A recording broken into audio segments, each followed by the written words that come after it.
We know art is a powerful tool that many people use to cope with life's trials and tribulations. Well, one exhibit is highlighting local women artists who have managed to turn their physical trauma into beautiful pieces of art. And storyteller Erin Valley's here paid the University YMCA's Murphy Gallery a visit, where these are on display. Yep, and you don't want to miss out on your chance to see some really touching pieces of art.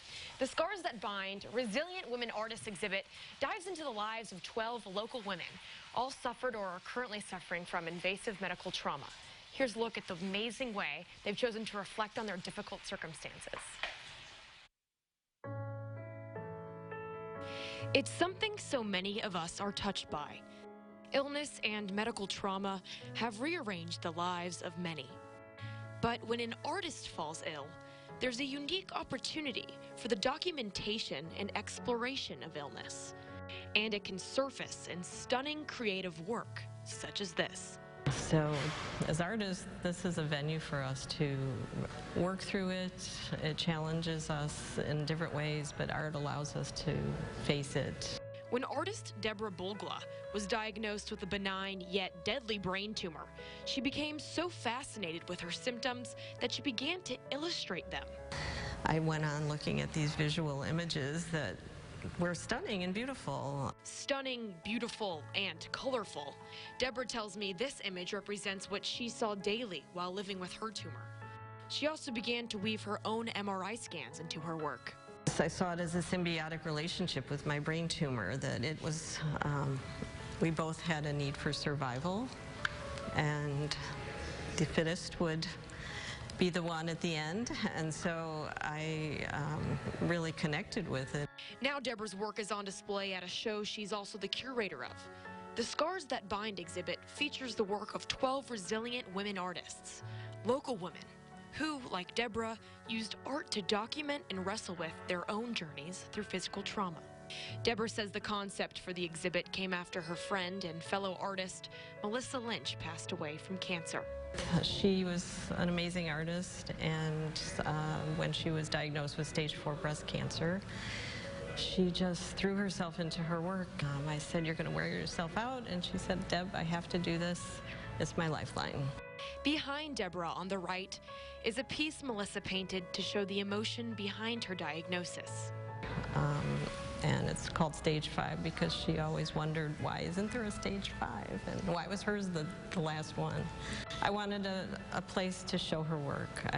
She was so talented and struggled so much in that last year. And I really just wanted to feature her work. The size and scope of the exhibit grew as Deborah's friends came forward with names of other artists undergoing similar circumstances. And as the collection grew, she began to think about scars. She knew they all carried them, both literally and emotionally. But scars are also about healing, and they also are evidence, like a thumbprint. They're unique. I think that to me is the link, not so much the illness or the disease, but it's more the healing and the mark that we all make. The exhibit features media of all sorts, from origami to color pencil. Poetry and other writing is on display too. But Deborah says even the visual variety carries a common thread.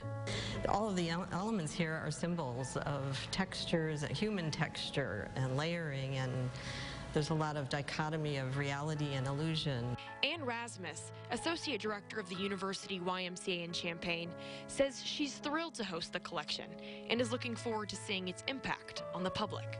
I want them to come and pay attention to the stories that are being told. I think it can be thought-provoking and difficult, but I also do think that it allows us into stories and lets us gain some empathy and strengthens the community among people who care for each other.